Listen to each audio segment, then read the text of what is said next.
Continuamos entonces con la tesis 13. Cada vez se va a transformar más en un ir explicando el texto. El texto, si ustedes ven, y ya lo dije, se va creciendo. Es decir, las tesis se van haciendo más abultadas porque ya se me iba terminando el tiempo o las tesis y tenía que meter muchas cosas. Así que cada vez había más cosas que decir. Me acuerdo una vez aquí, no en la UACM, pero en la UNAM, un gran marxista de Nueva York, justamente de la City University of New York, que es la UACM de Nueva York, porque es la universidad de la ciudad de Nueva York, que está en un enorme edificio de 20 pisos, en un solo edificio está toda la universidad, cerca del Chinatown, en el centro de Nueva York. Y él es un gran pensador marxista, tiene trabajos sobre la dialéctica y demás. Y me decía, me gustaría saber qué hace después Dussel con todo su Marx. Por decir, con ese Marx tan trabajado, cómo después lo aplica a los discursos. Bueno, lo que estoy haciendo ahora desde la tesis 12 es viendo cómo se debe pensar Marx en referencia a autores contemporáneos y a nuestros temas. Entonces, cómo a partir de las tesis que ya anunciamos, se va aclarando lo que viene. Y entonces se vuelve un poco más complejo, porque ya no es Marx solo. Son muchos autores, porque son los filósofos contemporáneos que hay que conocer y que hay que traer al diálogo y al debate. Si ustedes ven mis últimas obras, pues yo he debatido con Apple, con Rorty, con una cantidad de autores.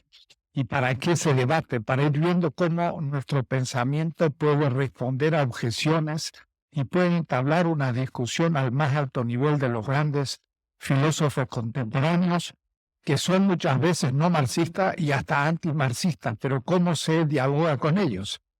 Entonces, la tesis 13, yo le he denominado el principio material, normativo y crítico de la economía.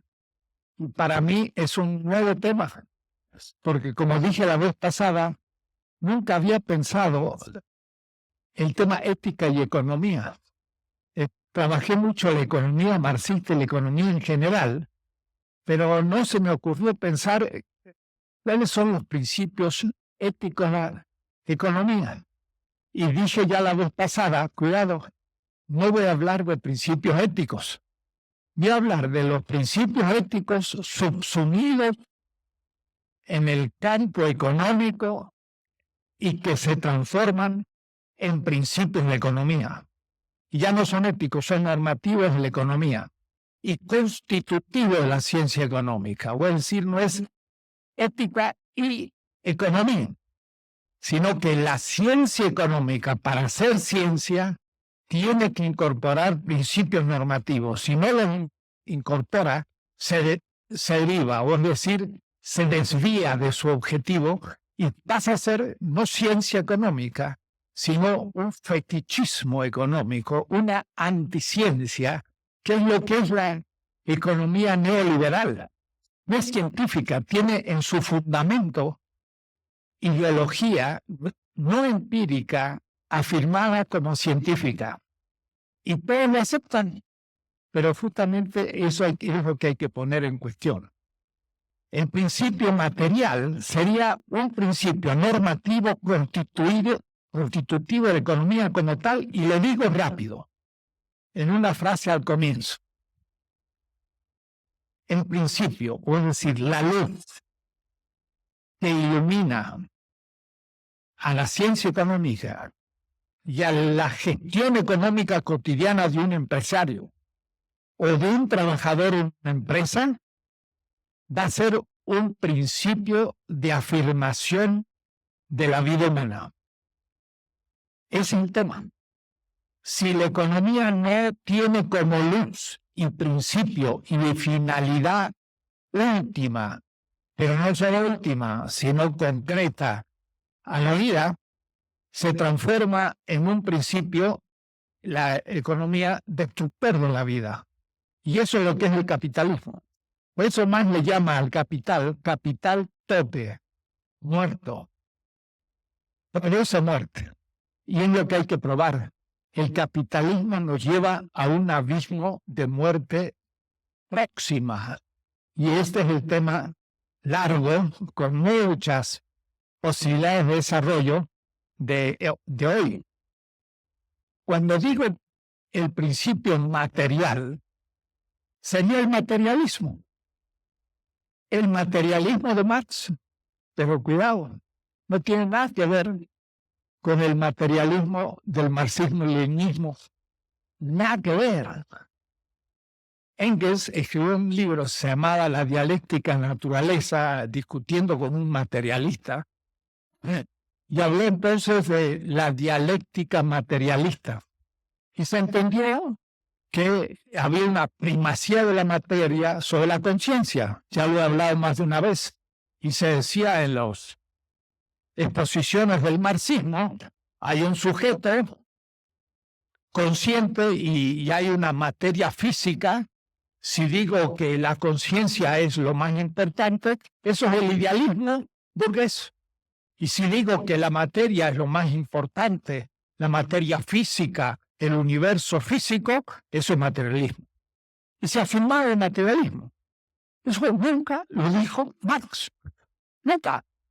Y el que tenga un texto, que me lo traiga. Marx dice justo lo contrario. Dice, si tenemos que hablar de una naturaleza sin relación al ser humano, la naturaleza es la materia, debe tratarse de una isla coralífera, de los corales, coralífera, de reciente formación en Australia, que a mí no me interesa. ¿Por qué? Porque todo el resto en la Tierra ya ha sido de alguna manera modificado por el ser humano. El ser humano ha hecho de nuestra Tierra una naturaleza incorporada a la cultura, de tal manera que no hay una naturaleza pura, y si tenemos, qué sé yo, un parque de Yellowstone, que es un parque natural, porque no se toca, es tan poco natural que justamente no se toca, porque si se tocara sería lo propio. Es decir, que hasta lo poco de naturaleza que ahora queda en la Tierra como naturaleza, no hecho objeto de la trabajo del ser humano, ya no tiene ningún significado. ¿Qué es lo que pensaba Marx? No pensaba si la conciencia está antes o la materia física. No le interesaba el tema. Le interesaba que hubiera un sujeto de trabajo y una materia trabajada. Lo he dicho muchas veces. Si no hay sujeto de trabajo, no hay materia trabajada. Hay naturaleza, pero no trabajada, y por lo tanto no es materia de trabajo. El materialismo de Marx dice, el sujeto de trabajo es primero y la materia trabajada viene después, porque es justamente el objeto de un trabajo que es el a priori y es lo primero. Marx afirma el sujeto sobre el objeto y lo dice explícitamente en los Grundrisse. Entonces, materia por de pronto es materia de trabajo, pero más. Materia significa contenido. Contenido. En alemán, Inhalt. Inhalt. Que significa, por ejemplo, la materia de esta charla es la tesis 13. ¿Qué significa? El tema de esta clase. Materia es el contenido. Yo podría decir el contenido del vaso es el agua.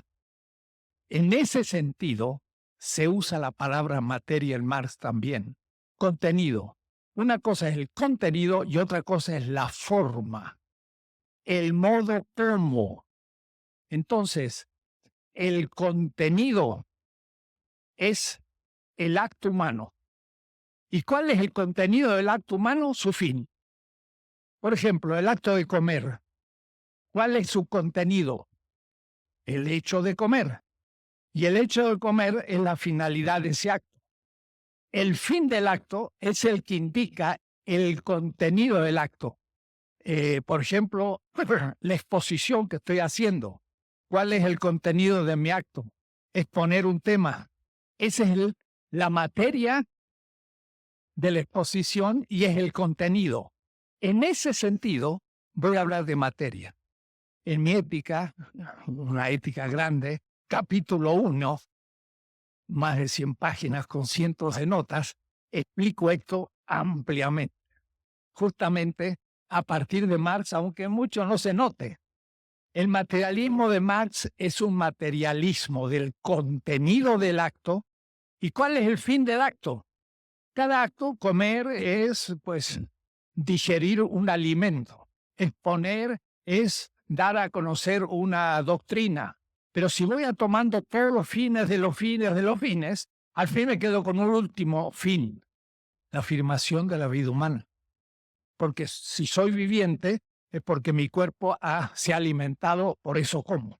Si tomo agua es para dar, pues, agua y anhidrido carbonio o oxígeno 2 a mi cuerpo. Si enseño es para comunicar a otra generación lo que al fin es sobrevivencia de la humanidad. Todos los fines, por fin, es la afirmación de la vida humana en toda su complejidad. La vida humana. Ese es el contenido último material de la existencia humana. Y dice Engels en el prólogo al origen de la familia, que es un librito chiquito. Y Engels es más materialista que Marx todavía, más un poquito menos científico y más político, Engels. Y dice así, miren,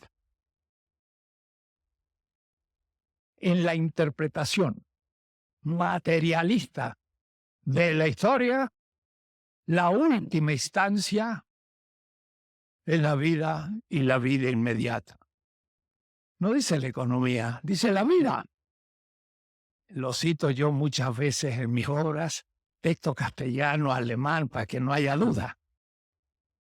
La vida es el contenido, por lo tanto, la materia última de la existencia humana. El principio material va a ser entonces la afirmación de la vida como la luz que debe iluminar todos nuestros actos.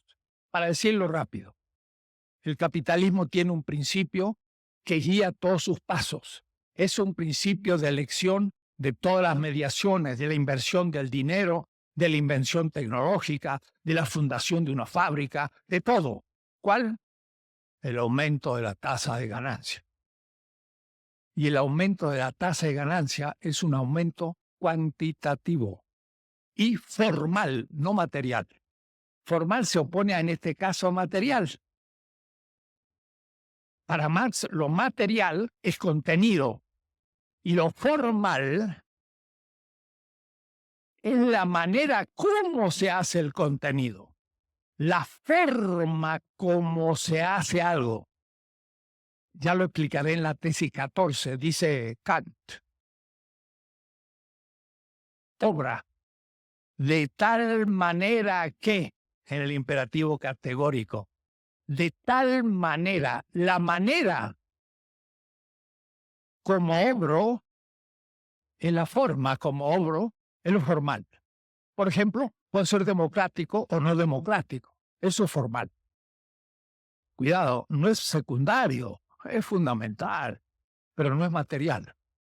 Yo puedo hacer democráticamente algo o antidemocráticamente. La afirmación de la vida. Pero si afirmo la vida no democráticamente, la estoy afirmando, pero de una manera defectuosa formalmente, porque se me va a venir abajo por otro lado, porque no es legítima esa afirmación y se va a oponer gente y se me va a venir abajo. Si en cambio afirmo la vida, pero legítimamente tiene más fuerza la afirmación, porque formalmente cumple con las condiciones. Son cositas difíciles, Pero Marx habla de esa manera. No crea que lo estoy inventando. Marx habla de lo material y lo formal. Bien, entonces el contenido del acto como fin de fines en la vida humana. Max Weber habla que todo medio se encamina a un fin y no le interesa cuál fin. Le interesa la relación formal del medio al fin. Y eso justamente es un formalismo, porque no le interesan los fines. Los fines son valores y los valores son distintos según las culturas, según los grupos, y entonces no dice cuáles son los valores relevantes, sino el medio se justifica por el fin. Y eso es lo que es lo racional. Cuando le pregunto, ¿y cuáles son los fines humanos? Eso lo deja a la cultura, a la afirmación equívoca de valores. Max Weber es el opositor más fundamental de Marx. Tenemos muy buenos profesores en la UACM que son weberianos. Y yo digo, son formalistas sin saberlo. Pero en fin, hasta Habermas se apoya en Weber como el gran sociólogo. Tienen que leer a Hinckelhammer para ver una destrucción en regla de Max Weber a partir del materialismo, cuidado, en este sentido de Marx. El contenido del acto, su fin es la vida humana. Y lo económico trata de productos y mercancías cuya finalidad es la afirmación de la vida. Zapatos, ¿para qué? Para que mi planta del pie tan sensible, pues no sienta dolor ante la rugosidad del piso, hace más aceptable la vida. La ropa, ¿para qué? Para mantener la temperatura y hacer más aceptable la vida. El comer, para fortalecer mi cuerpo. El conocimiento, para conocer más la realidad. Y para poder comunicarle a los otros la pedagogía también es parte de la vida, etcétera, etcétera. Todas las instituciones dicen relación a la vida. Si es que sabemos racionalmente ligar un fin a otro. Pero la racionalidad de la vida es primero material. Mientras que hay un formalismo capitalista que poniendo la tasa de ganancia como fin, todo lo demás queda diluido en su contenido. El marxismo estándar tomó, sin embargo, lo económico como última instancia, no la vida. Perdió la vida. Digo, la economía es la última instancia. Lo político y lo ideológico, superestructura. Se decía, ¿no? No sé si se recuerdan, los jóvenes han nacido muchas veces después de la caída del muro de Berlín, así que ni escucharon estas cosas. Yo diría mejor. Así no se llenaron su cabeza de cosas raras. Pero es bueno a veces saber algo para después poder pensarlo mejor de nuevo. Se decía, lo económico es la infraestructura y lo político y lo ideológico son la supraestructura. La última instancia es económica. Engels dice, la última instancia es la vida, no la economía. Cuidado. Pero la economía está muy ligada a la vida. Y entonces también la instancia material de la vida toca la economía y por eso que sí es una instancia fundamental. La economía será la determinación material. La economía será la instancia material. Lo político es más bien lo formal. Cuidado, no en el sentido del formalismo, sino que va a ser en el sentido de la legitimidad. Voy a explicar la próxima tesis. Entonces, la política determina la economía dándole legitimidad y la economía determina la política dándole esos productos que consumidos permiten la sobrevivencia. Hay una determinación material de la política y una determinación formal o de legitimidad de la economía. Las dos son necesarias, pero son distintas determinaciones. El marxismo tradicional quiso explicar todo desde la economía y lo político El obrero era el sujeto de la política y el obrero era el sujeto de la verdadera ideología. El sujeto de la política no es el obrero, es el ciudadano. Es otra cosa.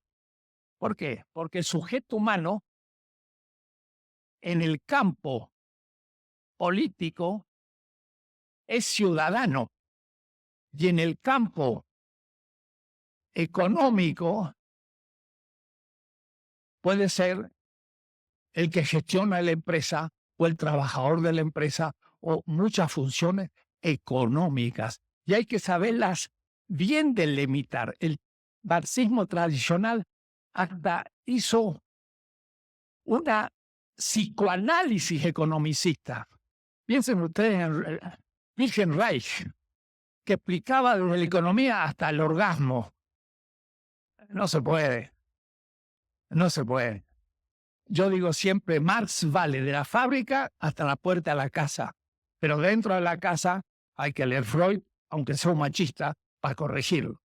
Pero ya hay que leer Freud. No me da Marx, porque Marx no me puede decir lo que es el inconsciente, el consciente, como digo, el orgasmo y muchas otras cosas.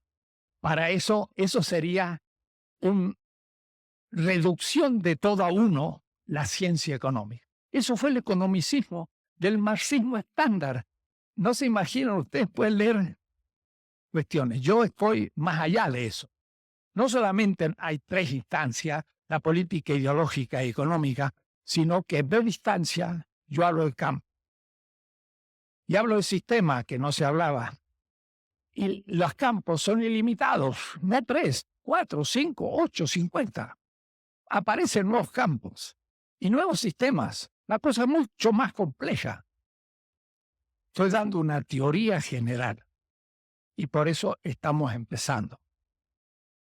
Los tres campos materiales más importantes son el económico, pero ahora le voy a agregar el macrocampo, el ecológico. Y el campo cultural no va a ser un campo ideológico, es un campo material. La cultura tiene contenidos dirigidos a la vida. Todos los mitos de los pueblos originarios explican la existencia de la vida y la enseñanza también va para la vida. Entonces, habría tres campos materiales.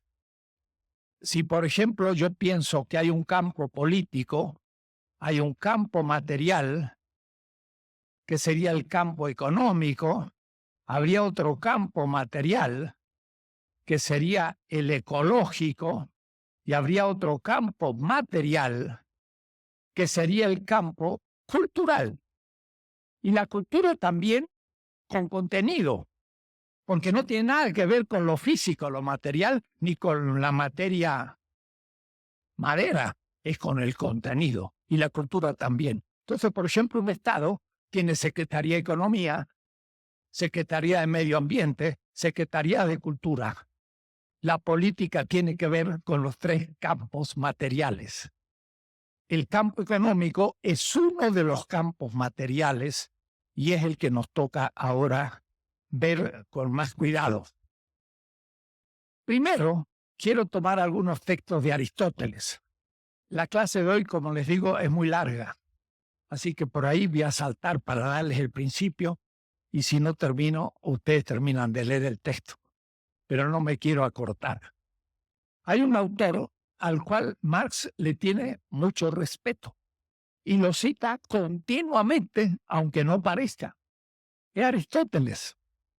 Cuando él habla de el valor equivalente y pone un zapato y una cama que se pueden intercambiar, está dando el ejemplo de Aristóteles.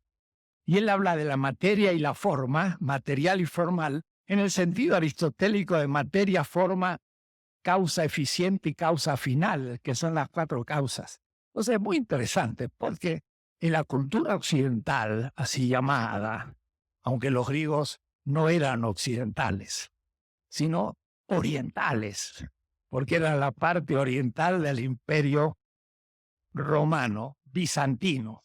Por lo tanto, los griegos no son occidente. Los romanos sí son occidente. Pero Hoy Occidente se tragó a los griegos también, pero ellos no son Occidente. Aristóteles, siendo precapitalista y tradicional y esclavista, sin embargo, tiene el primer tratadito, hay cuidado en otras culturas, la china, la indostánica, tratados de economía también pequeños, porque ahí había también economía en todas las culturas.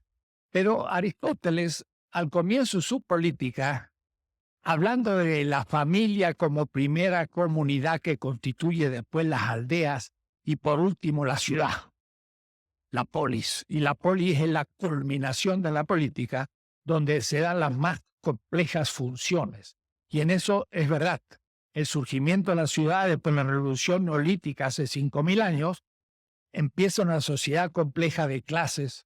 Según decía en el imperio azteca, había 360 funciones diferenciadas. ¡Pah! Ya era una sociedad altamente especializada, el neolítico. Y si es especializada, altamente gestionando una oligarquía al excedente del sistema y por lo tanto sociedad de clases con dominación. Entonces, Aristóteles decía, los que llegan a vivir en la ciudad, y la ciudad democrática griega, que era democrática a medias, porque los miembros de la asamblea eran menos del 10%, porque la mayoría era o esclavos o no podían formar parte de la asamblea porque no habían sido hoplitas, que eran los soldados del hierro que defendían las ciudades, que sí que eso en realidad era una oligarquía, no una democracia, lo griego, pero era bastante desarrollada y cuando uno va a visitar las ciudades griegas, en Grecia, en Turquía, en Italia, ve que el lugar central de la ciudad era realmente la asamblea política, pequeño anfiteatro, casi siempre usando un hueco entre la montaña y el valle, pero el gran espectáculo no se daba en la asamblea, que el máximo eran 500 miembros, se daba en el teatro, theaoraos, teatro, que significa el ver los dioses, como la teoría. Y ahí eran miles de personas que iban al teatro, donde se vivía la tragedia, el ver con piedad la muerte injustificada del héroe, que era la tragedia. Este Aristóteles tiene un primer tratado de economía y dice lo siguiente: podría uno preguntarse si es lo mismo la crematística que la economía. Cremas es riqueza y economía es la gestión de la casa. Oikos, casa, nomos, gestión, tratado. Entonces, la economía para Aristóteles era la manera como el señor libre, teniendo muchos esclavos y miembros de la familia, unos 100 personas, una familia, tenía la explotación y ahí se daba la producción de los bienes en la familia. Y el tratado de gestión de la familia se llamaba oikonomike, la ley de la casa. Y en cambio, crematística, cremas, riqueza, era el arte de hacer riqueza, que no es lo mismo que la pura reproducción de la vida. Entonces Aristóteles va a tener una visión muy positiva de la economía como el arte de reproducir la vida y va a tener una visión más crítica de el arte de acumular riqueza, que él la va a considerar catafísin, contra la naturaleza. Es decir, que es un poco anticomerciante y sobre todo antifinanciero. Van a ver los textos. Es un texto muy interesante. El calzado, por ejemplo, podemos servirnos para calzarnos o como artículos de cambio. Metaboliqué. Yo puedo cambiar zapatos por trigo y entonces es objeto de cambio. Pero si yo hago zapatos para ser usado como zapato, esa es la finalidad propia. Ambos son usos del calzado, pues aún el que lo cambia por dinero o alimento, el que lo cambia por dinero lo vende. El que lo cambia por alimento hace un trueque. Que recibe del que necesita el calzado, vendo el calzado al que lo necesita y él me da o dinero o otro bien, como venta o como trueque. Está usando el calzado aunque no es lo propio del calzado. Puede decir, usar el calzado para cambiarlo por otro no es lo propio del calzado. El calzado realmente es para ser usado como calzado, como zapato. Pero si lo cambio, ya es un fin secundario. Y dice, puesto que no se fabrica el calzado para ser artículo de cambio. En el capitalismo se produce el calzado solo para ser objeto de cambio. No se vende ningún calzado para ser usado como calzado. El zapatero no hace un zapato para el señor que necesita el zapato. Hace el zapato para el mercado y recibe el dinero con el cual él vive. Quiere decir que ya está cumpliendo una función que para Aristóteles era no propia de la producción, era contra naturaleza.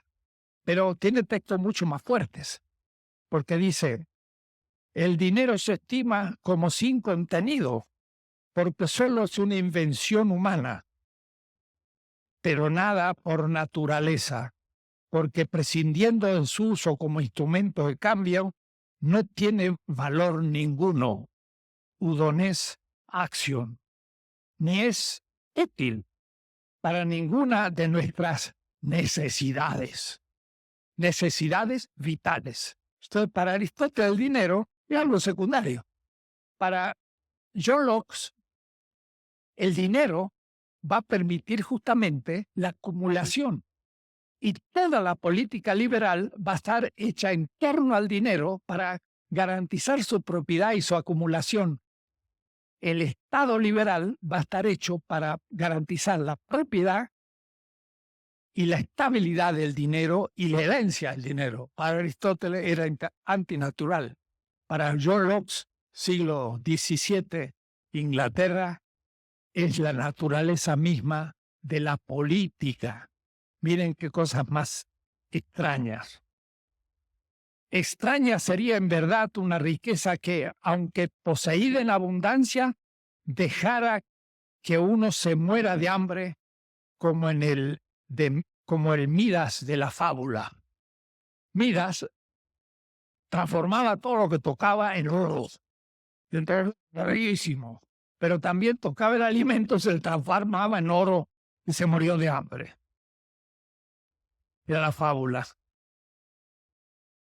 Es un poco el capitalismo dicho con anterioridad. El pan es para ser comido, pero no para ser transformado en oro. Si todo lo transformo en oro, al fin me muero de hambre. Entonces Aristóteles dice la buena vida, la vida buena, en un sentido muy parecido a los indígenas de Bolivia, del Perú y todos nuestros pueblos indígenas que hablan de la vida buena. Pero la vida buena es cualidad de vida y no cantidad. Ya veremos. Entonces Aristóteles dice justamente la crematistique, que acumula riqueza, va al infinito. Y se juega por el infinito y dice, ningún arte tiene como objeto el infinito, sino que las artes tienen como objeto las cosas con medida. Pero cuando uno quiere acumular riqueza, se le va la medida y es el infinito. ¿Cuánto se puede acumular de riqueza? Miles de millones de lo que sea, yen, euros o dólares. Nunca usted termina. Usted puede tener miles de millones y no ha terminado su tarea, pero ha empobrecido miles de millones también de personas. Entonces Aristóteles es muy crítico y es muy interesante. El otro crítico ya actual del capitalismo, uno pre y otro post, es Amartya Sen. Amartya Sen es premio Nobel, ya lo he nombrado, de Economía de 1998, el esposo de Martha Nussbaum, una gran filósofa norteamericana. Amartya Sen es de origen indio y ha sido de las Naciones Unidas director de un instituto sobre el desarrollo y demás. Y entonces ya les dije que él marca aquello de la línea de la pobreza, pero eso lo hace a partir de una teoría. Lo voy a resumir porque no tengo tiempo. Sen dice, el fin de la economía es el bienestar. El estar bien, well-being, el estar bien. Pero no es un puro cantidad de valor de uso lo que hace el estar bien. Alguien puede tener muchos bienes de uso o riqueza y ser infeliz. Y entonces él muestra, y esto lo hace en eso que él llama la línea de la pobreza. Un país puede tener más bienestar que otro, que sin embargo tiene menos dólares per cápita. ¿Por qué? Porque el estar bien presupone una manera del acceso a los valores de uso. Y él le llama capacidades del uso, llama capabilities, habilidades. Uno puede acceder al mismo bien, pero de maneras distintas. Y la manera más feliz, gustosa de poder acceder a un bien, hay que también poder medirlo. Y como les dije allá en un caso, él mide Sri Lanka, la pequeña isla al lado de la India, y la India, que tienen más o menos el mismo estándar de dólares per cápita anual. Cuantitativamente, ganan más o menos los mismos dólares por mes en sus monedas, no en dólar, pero se lo mide en dólar. Él muestra como en Sri Lanka la gente tiene mucho más capacidades del buen uso, tiene más educación, tiene más libertad, tiene más comunidad. Entonces, con los mismos bienes de uso, es más feliz. Entonces, él dice, no se puede medir simplemente la economía por el número, la cantidad. Hay que tener también evaluación de la cualidad del uso de los objetos. Y entonces él le llama la capability. Y es así como él fija la línea de la pobreza. Hay gente que puede no tener tanto dinero, pero tener más capacidad de usufructo de los bienes y no ser pobre.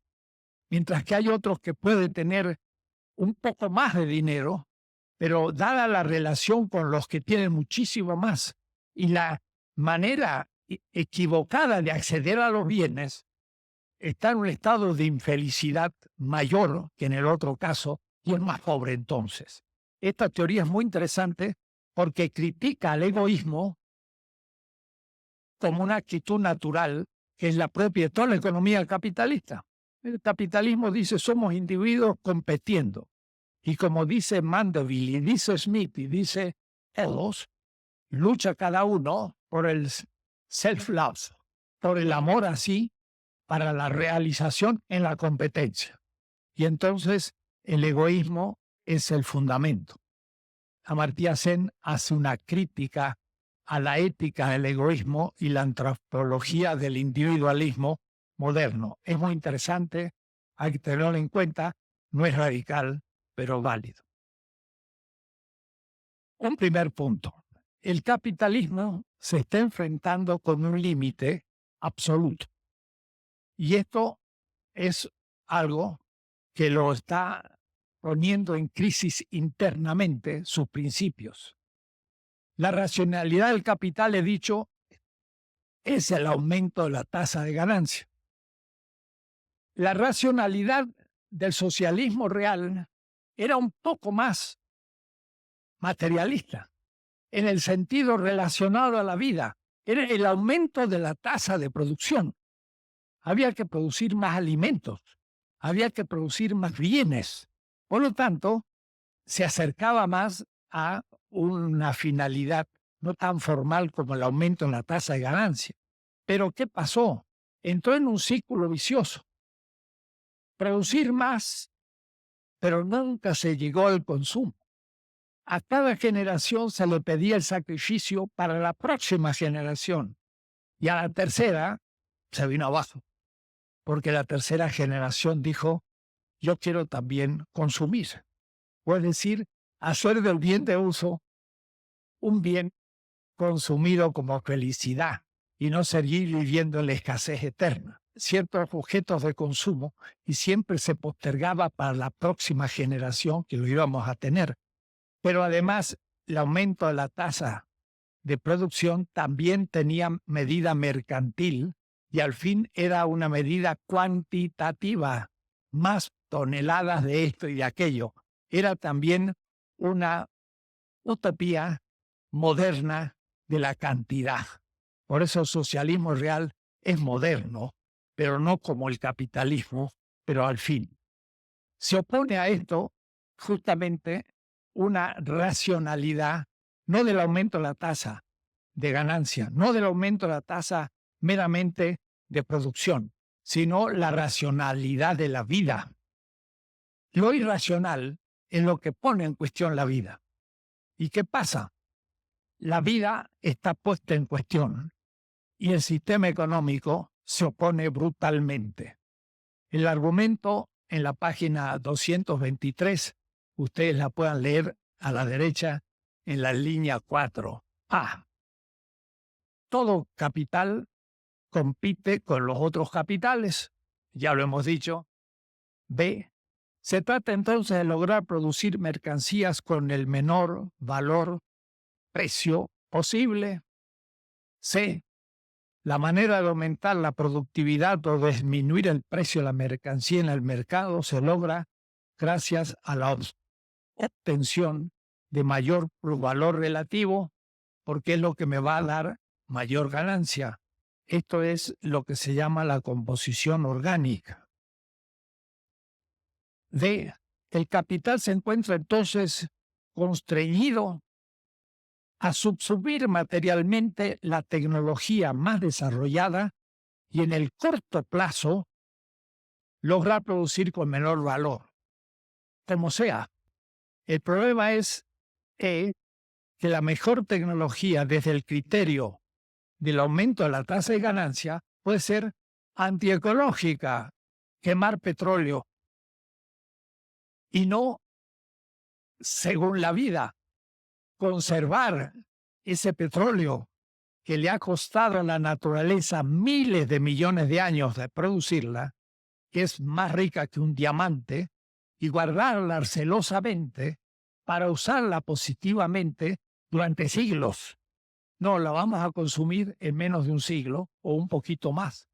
Eso es porque la tecnología devastadora, antiecológica, es sin embargo la que a corto plazo me permite bajar el valor de la mercancía. Y entonces el criterio de subsunción de la tecnología no es la vida, sino que es el aumento de la tasa de ganancia inmediatamente por la competencia, porque si no gano la competencia me destruye el otro capital. Entonces, el uso de tecnología antiecológica no es debido a la tecnología misma, sino al criterio de la subsunción de la tecnología en el proceso de producción. Entiéndase, el peligro es el capital y no la tecnología. Los ecologistas son un poco ingenuos. La tecnología que destruye la tierra pone las chimeneas y el humo. Están destruyendo la tierra. Las chimeneas no. El capital, que no es humo, ni es torre, ni se ve. Y contra él nadie se levanta. Son todos capitalistas, aún los ecologistas, sin darse cuenta, porque son ingenuos, no han leído Marx. Ese es el problema. ¿Se dan cuenta? Entonces, la mejor tecnología, desde el criterio de permanencia a la vida, exigiría mucho tiempo para el desarrollo de la tecnología que absorbiera energía solar. Recién ahora están saliendo los autos de energía solar y justo llevamos 1 siglo y 10 años que Henry Ford lanzó sus primeros autos en Detroit. Un siglo para lanzar los primeros autos eléctricos. Si Henry Ford hubiera dicho voy a hacer un auto con energía solar, hubiera durado casi un siglo. No, lo hubiera durado en 30 años si se hubiese propuesto. Pero ya en los 30 años habría sido requete fundido antes, porque los otros lo hubieran competido y él no hubiera resistido. ¿De dónde hubiera sacado el dinero para seguir sus investigaciones sobre un auto eléctrico de energía solar? ¿Quién se lo pagaba? Nadie. Entonces el capital tiene la imposibilidad de usar una tecnología ecológica. Por ello, se impuso el criterio no ecológico de la subsunción de la tecnología en el proceso productivo del capital y un criterio para elegir la mejor tecnología que permitía triunfar en la lucha de la competencia a corto plazo. El próximo año no podía hacer un desarrollo del auto eléctrico un siglo, porque el próximo año me fundían, no vendían ningún auto y cerraba la fábrica y el auto eléctrico desaparecía como proyecto, quedaba en los archivos de las patentes no realizadas. Miren qué interesante, la historia de la tecnología moderna no es de los grandes inventos, es solo de la tecnología subsumida por el capital. He hecho un curso de historia de la tecnología en una carrera de diseño y digo, miren, la historia de la tecnología moderna no tiene nada que ver con la verdadera tecnología. La verdadera tecnología está inexistente en los archivos de patente. Nunca fue real, porque el capital nunca lo subsumió al proceso de producción.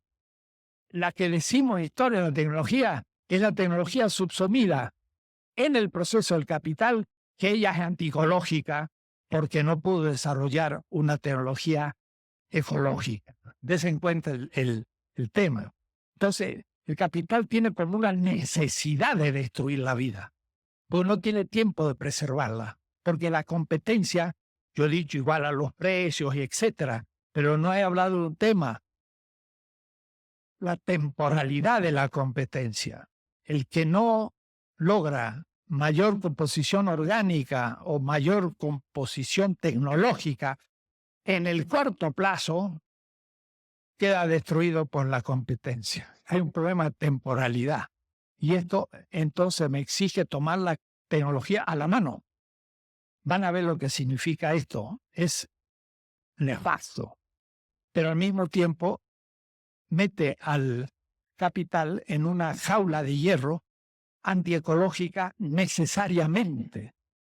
Cuidado, necesariamente. Aquí mismo, en esta aula, Elmar Alfater, profesor de Berlín, gran economista, maestro de Bolívar Echeverría, dio una conferencia después de que ya tenía mi libro en imprenta.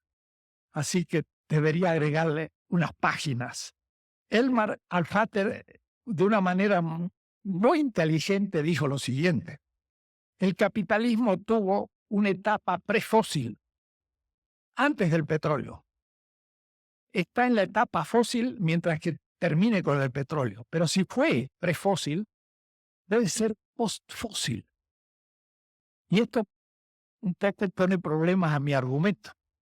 Porque el tema es, cuando se termine el petróleo, que va a ser muy pronto y va a ser un crimen, sin embargo el capitalismo podría seguir funcionando en las tecnologías fósil de energía solar. Entonces, ahí se presenta un nuevo tema que yo no trato en mi libro, habrá que tratarlo en el futuro. Mi tesis era, no hay capitalismo postfósil. No lo dije así, por suerte. Pero lo pensaba.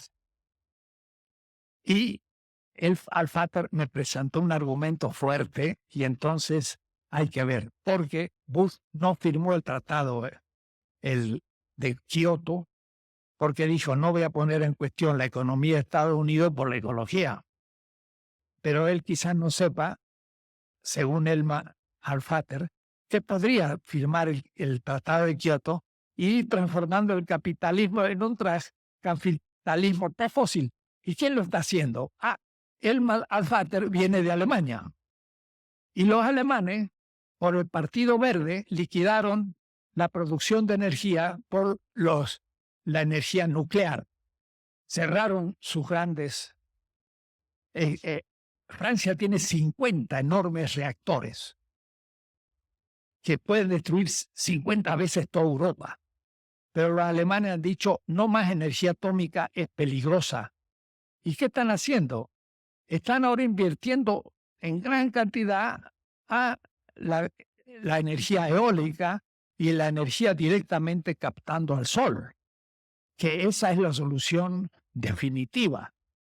Porque realmente ustedes, no sé si saben, en la energía que el sol impacta a la Tierra en un día es mayor a toda la energía usada en la humanidad en su historia, aún contemporánea. Si pudiéramos nosotros absorber toda la energía que cae en la superficie terrestre, tenemos energía fantástica. Pero claro, eso supone enorme cantidad de energía que hay que gastar para absorber esa energía. No es en gratis. En fin, temas. Pero el capitalismo se enfrenta entonces ya a un límite absoluto. El término del petróleo va a significar un golpe muy fuerte, pero cuidado, yo pensaba que era mortal. Parece que puede no ser mortal. Habrá que seguir el tema. ¿Y esto por qué? Porque gracias a la termodinámica hemos sabido que la energía puede devenir materia y entonces la materia también se puede utilizar. Cuando yo utilizo carbón o petróleo, uso materia y la energía es solar. Entonces, la primera ley de la termodinámica, que revoluciona completamente la economía, pero del cual la economía no se ha enterado. Hay 2 o 3 autores que ya han tomado la termodinámica muy importante. Toda la economía neoliberal y capitalista y del Fondo Monetario Nacional y todo, sigue fundada en la física pre-termodinámica. 1824 se funda la termodinámica, ya hace casi 2 siglos, y sin embargo todavía la economía no se ha enterado. La primera ley de la termodinámica dice, para decirlo rápido, nada se pierde, todo se transforma. El universo, la cantidad de materia o energía es constante. Cuidado, la materia se puede transformar en energía y también la energía se puede transformar en materia, pero con ciertas condiciones. Perdón.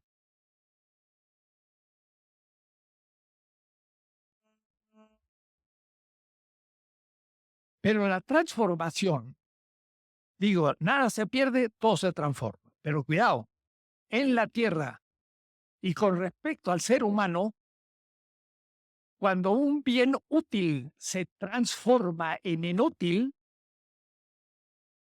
como su definición indica, no se puede usar más. Y eso es la entropía. Algunos dicen, ay, qué difícil es nombrar lo que se llama entropía. Entropía no es nada difícil de definir, es facilísimo. La vida es un factor entrópico. ¿Qué significa? Para vivir, transforma valores de uso en antivalores inútiles, por llamarle así, porque no le voy a llamar un valor inútil, porque si es inútil no es valor. Entonces, yo como y queda un excremento. El excremento todavía se puede usar como fertilizante, pero por último se transforma en anhídrido carbónico y ahí ya no lo puedo recuperar más. Mi anillo de oro, puede que sea, me lo vendieron así, pues se va gastando y yo no voy a poder reunir las partículas del oro que se fue dispersando. Quiere decir que todo se conserva, pero se transforma. Pero lo transformado no puede volver a ser usado. Entonces, hay un gasto entrópico porque vamos transformando a la materia y energía de la Tierra en materia y energía inútil. No la podemos usar de nuevo. Y esto entonces es irreversible. La ciencia, hasta Einstein, pensó que la ciencia podía prever porque las cosas son reversibles. Pero la termodinámica dice, no, las cosas son nuevas y nunca vuelven al primer paso. Y tampoco por eso se puede de manera perfecta prever lo que viene, porque la complejidad es prácticamente infinita. Entonces, la termodinámica y sobre todo la ciencia contemporánea, leen ustedes el libro de Pregolini sobre la flecha del tiempo. La flecha del tiempo no es reversible, va hacia adelante. Y lo acontecido nunca más acontecerá. Los griegos decían, todo se repite, el eterno retorno de lo mismo. Nietzsche también, es la antigua física. La nueva física dice, nada se repite, todo es irreversible, no es reversible. Y entonces el proceso entrópico nos enfrenta al hecho de que el ser humano vive un instante de la existencia de la Tierra en donde se da un equilibrio que aparece la vida y hasta la vida cerebral humana y la historia y la clase que estoy dando, pero el proceso entrópico va a producir que entre de un tiempo, pueden ser miles de años, pero no mucho más, el proceso entrópico irreversible, algo va a poner como fin. Eso es necesario retirarlo en lo más que podamos y no anticipar el fin próximamente, porque la humanidad puede desaparecer antes de un siglo, como va. Y no es juego, vamos a una velocidad infinita al precipicio y el capitalismo no tiene posibilidad de echar un freno. Por eso el gran Benjamin Walter dice, lo que hay que hacer al tren es ponerle un freno, ¿no? Y poner el freno es desacelerarlo y racionalizarlo.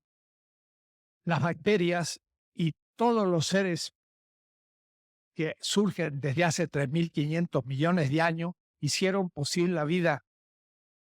En pequeños 80 años hemos destruido más la Tierra que en todos los 3.500 millones. Y con este ritmo desaparecería la vida. La segunda ley de la termodinámica, entonces, ya lo he dicho, es que por el proceso entrópico, el proceso es irreversible. Y por lo tanto, la Tierra es un sistema cerrado, no es un sistema infinito. De esto, el propio Marx todavía no tenía conciencia.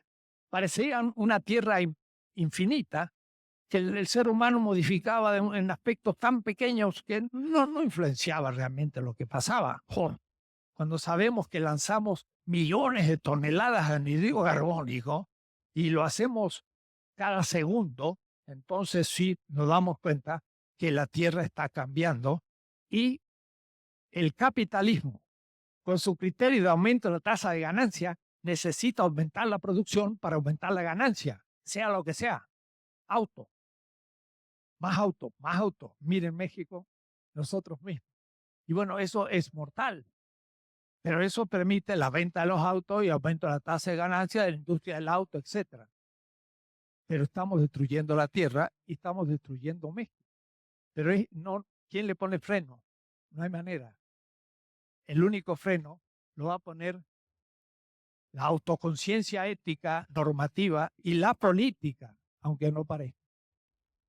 Podemos poner un poco más fuerte, porque me estoy quedando afónico. Entonces, yo propongo, de manera humilde, pero sí lo propongo, un nuevo postulado. Kant propuso el postulado, ahora está muy fuerte, el postulado de la paz perpetua. Él dice, si nos propusiéramos arreglar los conflictos humanos, pero no por la guerra, es decir, hiciéramos una especie de trato que nunca más haremos guerra, la paz perpetua. Aunque no crean, esto es un principio democrático. ¿Por qué? Porque ¿de qué manera vamos a solucionar los conflictos? Discutiendo y llegando a consenso, no hay otra. Si no, no podemos pelear. Hay que llegar a ser razonables. Entonces, es un principio político democrático, la paz perpetua. ¿Cuál sería el principio ecológico económico? Entonces, tomando la expresión de Kant, yo digo, el postulado se llamaría la vida perpetua. Que como la paz perpetua es un postulado. Un postulado significa, miren lo que significa. Significa un enunciado de la razón práctica, un juicio, paz, la vida debe ser perpetua, la paz debe ser perpetua, es un enunciado de la razón práctica como un imperativo que implica un fin irrealizable. Kant dice, es posible que no logremos llegar nunca a la paz perpetua porque a alguien se le declara una guerra. Pero, sin embargo, aunque fuera imposible su realización, es un criterio de acción. Yo no tengo que hacer la guerra, tengo que llegar a discutir el tema.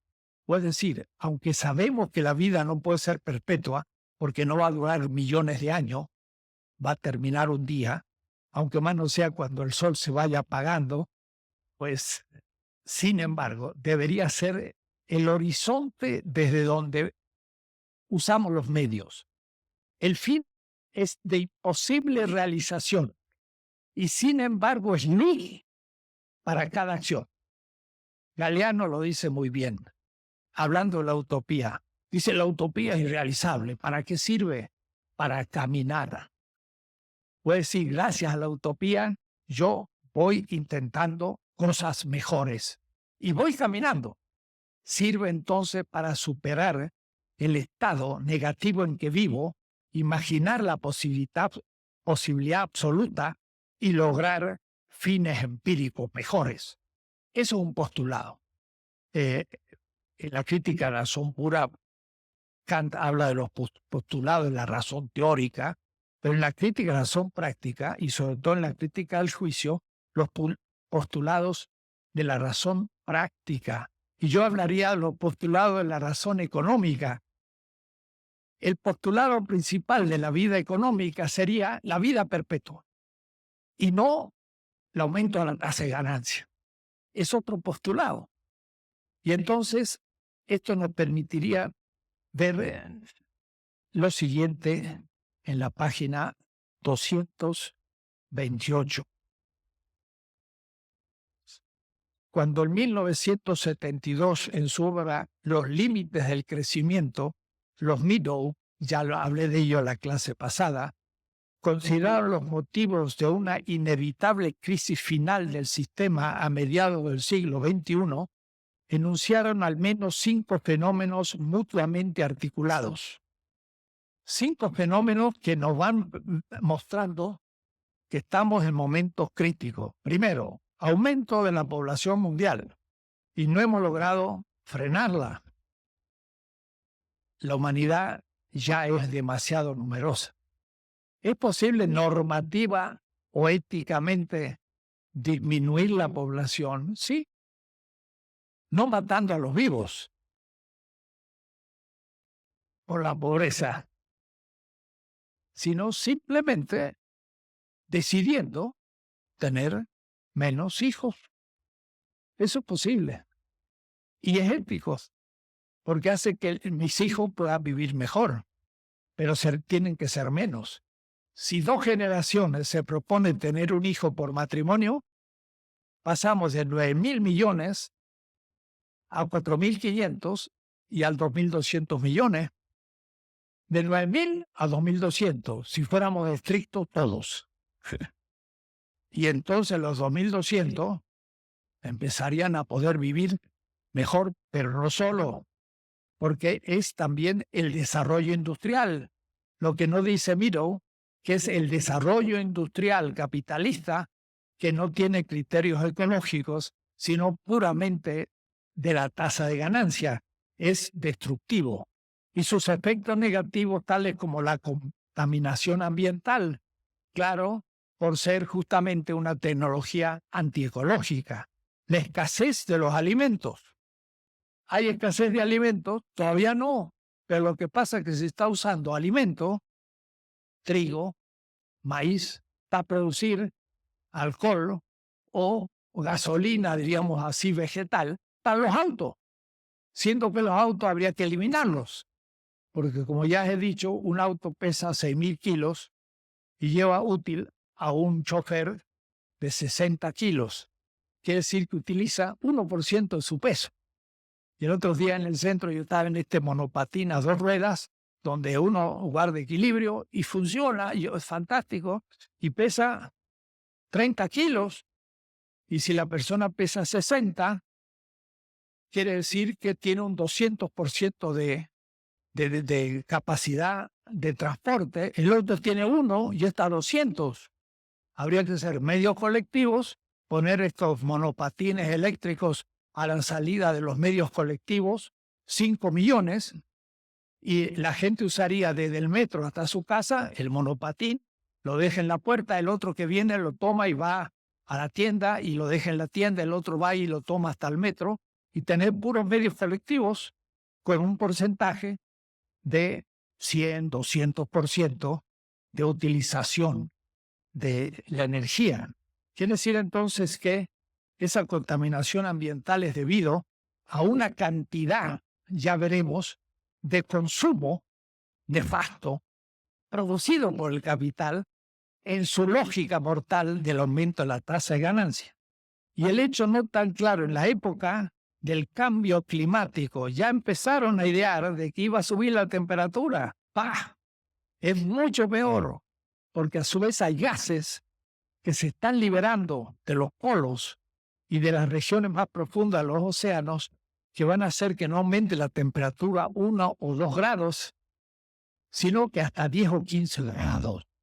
Y entonces en un siglo desaparecerá el plancton, y el plancton significa el alimento de todos los peces, y con eso empezará una cantidad de cosas que no nos imaginemos nuestros nietos. Nuestros nietos la tienen mal, porque la generación actual en el fondo dice el aumento de la tasa de ganancia es la racionalidad del sistema, pero se va a acabar la vida, pero no la mía, la de mi nieto, porque la de mi hijo todavía va a estar mala, pero mi nieto ya va a estar pésimo. Y entonces van a maldecir a nuestra generación. Y por eso que Hans Jonas, un gran filósofo, habla aún, Hans Jonas, ya lo he nombrado,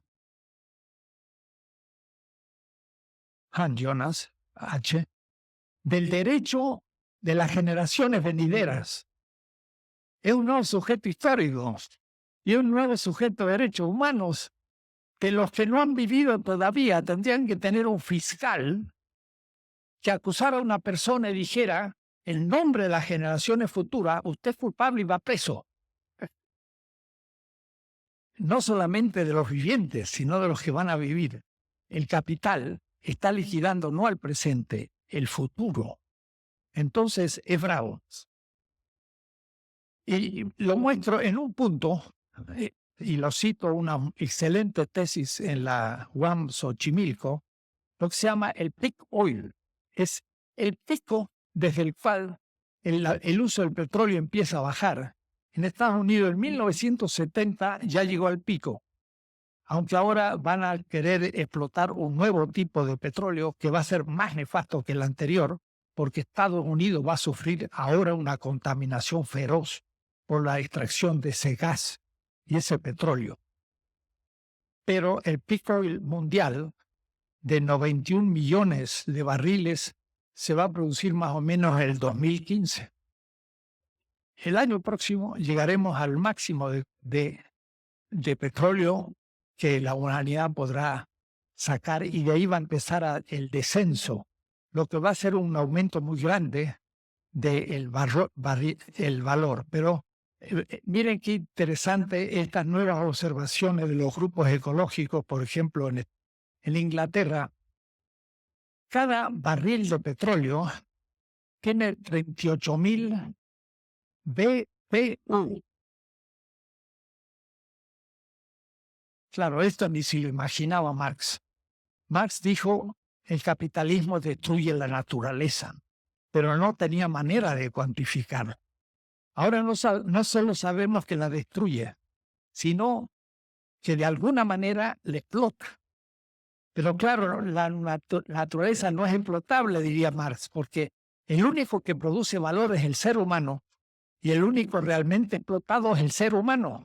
Entonces, no es que se explote la naturaleza, sino que muy pocos utilizan la riqueza de la naturaleza para ellos y lo excluyen de lo común de la humanidad, que es distinto.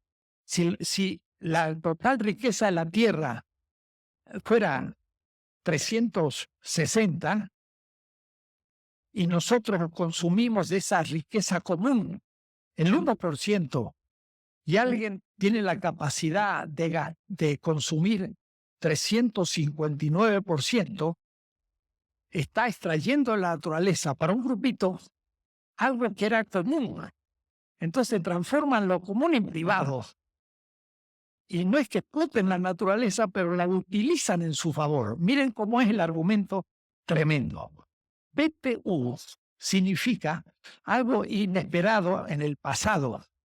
Se denomina British Thermal Unity, la unidad termal británica.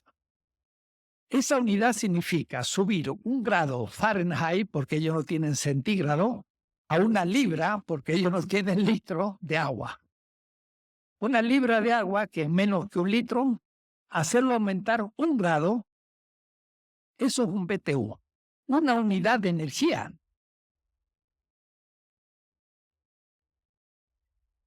El ser humano cuando trabaja, más o menos utiliza 335 BTU.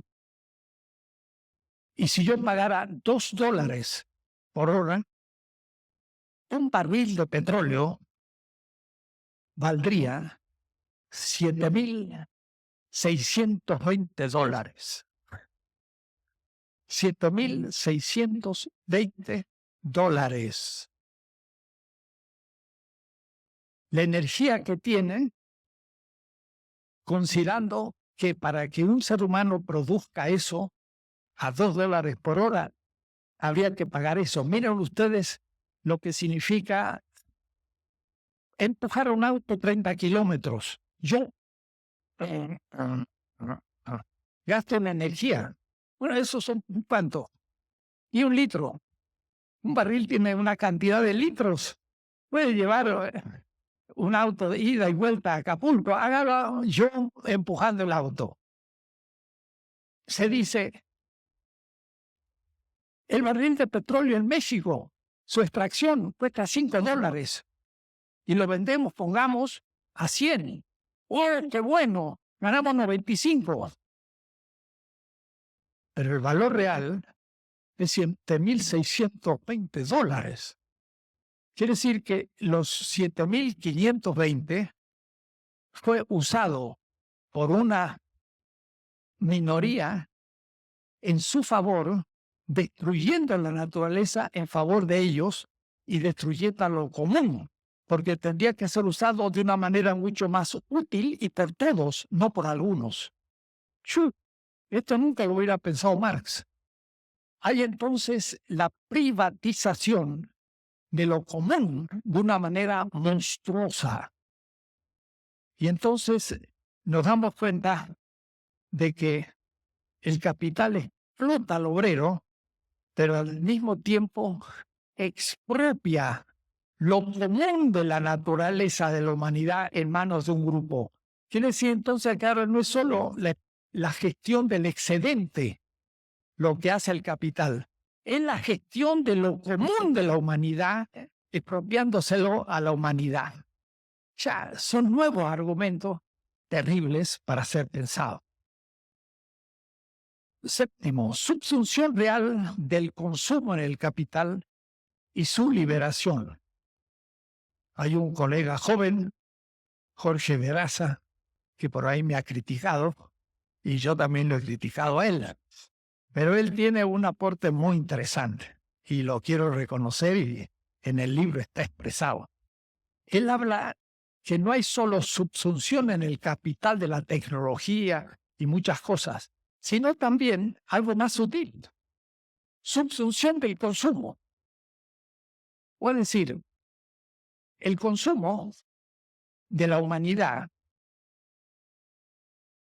son hábitos culturales que se tenía antes del capital y que guardan con respecto al capital exterioridad.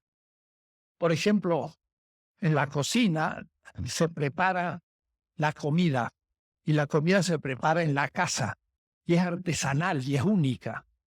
Pero ¿cómo hace el capital?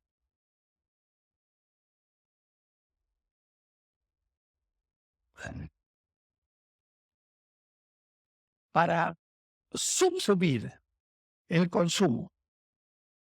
Tiene que hacer una comida que sea producible en serie. Ya no es la mamá o la abuelita que le pone el condimento y todo, y entonces cada comida es artesanal y única. Si yo logro hacer una comida en serie, preparo 10.000 menús, el mismo para todo el mundo. Eso es lo que nos ofrece los Burger Boy y todas estas cosas norteamericanas. Unos pollos de la misma manera cortados, de la misma manera frita, de la misma manera empaquetada. Pero para eso ha tenido que también subjetivamente hacernos que nos guste. Entonces también ha tenido que universalizar el gusto. Entonces, ahora me gusta esa comida así, y ya no la de mi abuela porque es muy artesanal. Entonces, yo mismo he sido subsumido en la producción en serie del capital porque soy uno de los que le gusta el gusto impuesto universalmente por el capital. Y Marx dice muy claro eso en los Grundrisse de una manera genial. Él dice, la producción produce el consumo porque produce la mercancía que se consume.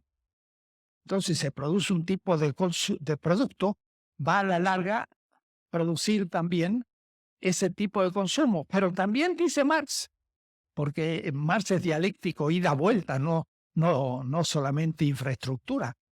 El consumo produce la producción.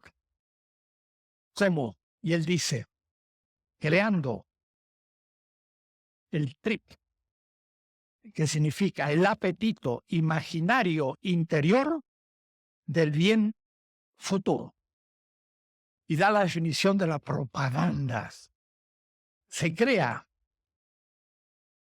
el apetito trip interior imaginario del bien, de la mercancía futura. Entonces, la Coca-Cola, la chispa de la vida.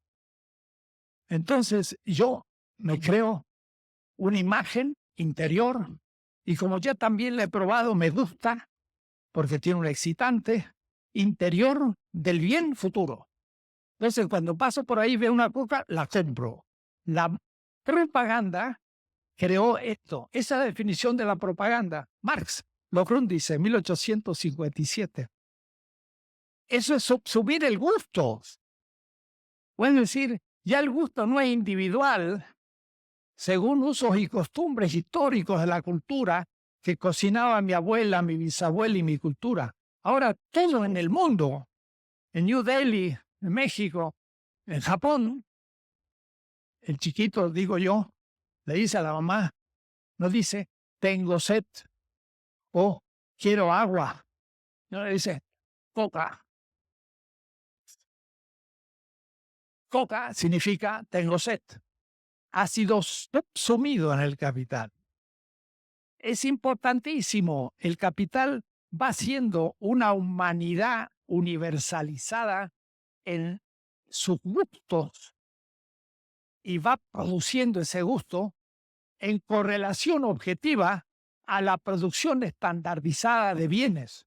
Entonces, eso es lo que podríamos llamar la subsunción real del consumo del capital. El capital materialmente subsume el consumo como capital. Y así como dijimos que había un dinero que no era capital, y podríamos decir, es el dinero como dinero, y el dinero como capital, que es el dinero que entra en el banco y no el que yo tenía antes, ahora también podemos decir que había un consumo como consumo cultural. Pero ahora el consumo es un consumo subsumido en el capital. Es un consumo capitalista. Y esto es muy importante. ¿Por qué? Porque los criterios del consumo son cuantitativos, son antiecológicos, son insalubres, son destructivos, porque el ser humano no es considerado el fin como la vida, sino que el fin es el aumento de la tasa de ganancia. Y cada comprador es parte de la mercadotecnia y es una mediación para el aumento de capital. El Homo economicus es un bolsillo con una billetera. Y nada más. No tiene ni cuerpo, ni alma, ni inconsciente, ni emociones, ni nada. Es alguien que puede gastar y comprar un bien. Y el consumo entonces se universaliza para poderle hacer comprar algo también universal, hecho de manera en serie, maquínica y propuesto para todos. Ante eso, vamos a tener que levantar un principio fuerte, difícil. La cuestión no es comer más, la cuestión es comer bien. Y eso a veces significa comer mucho menos. La cuestión no es trabajar más, sino trabajar más creativamente. Es una ética muy difícil. Se asemeja un poco, si me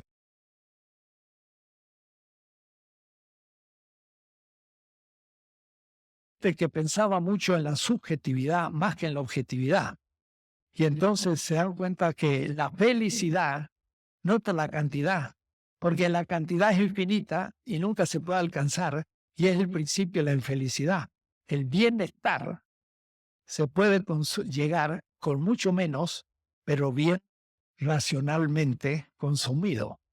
La casa no tiene que ser tan grande que ya me resulte difícil ir de una punta a otra, sino tener un tamaño discreto donde yo pueda cumplir mis funciones. Los medios de comunicación igual, no es asunto de que yo muestro que soy un gran tipo porque tengo un gran auto, no, al contrario.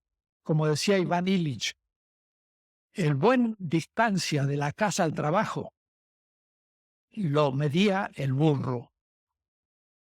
El burro iba lentamente y cuando se cansaba ya no iba más. Esa es la buena distancia. Superar la distancia del burro es una distancia irracional. Entonces una persona que se pasa 3 horas para ir al trabajo es absolutamente irracional. ¿Cómo hay que hacer? Reorganizar la ciudad completamente. Pero para eso hay que tener otro sistema económico.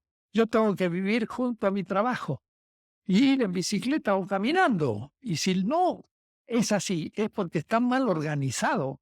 Y está mal organizado porque el criterio de la tasa de ganancia no es salubre, no es cultural, no es ecológico, ni es económico. El capitalismo es antieconómico, es irracional y nos hace la vida completamente irracional. Hay entonces también una saturación del consumo. El consumo crea continuamente nuevas preferencias para que entonces el capital pueda aumentar. ¿Y saben cuál es su mecanismo? Algo muy conocido, fashion, la moda. La moda es algo muy reciente. En el siglo XIX recién empezó la moda. No había moda. Nuestros indígenas se visten como la dominación española los vistió, porque ninguno se viste como estaba antes. sino que en el siglo XVI se les vistió a cada uno distinto para que por el puro vestido se supiese de qué pueblo era y de qué región. Pero ha durado 5 siglos y no lo quieren cambiar porque es su identidad. La moda cambia primero cada 5 años, después cada año y ahora cada estación. La moda de otoño, la moda de primavera. ¿Qué hace la moda? Es fantástico. La moda destruye el valor de uso sin usarlo. Miren qué milagro. La persona tiene deseo, necesidad. Cuidado, no es lo mismo necesidad que deseo. No es lo mismo.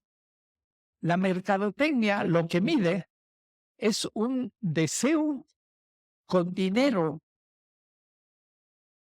Deseo más dinero.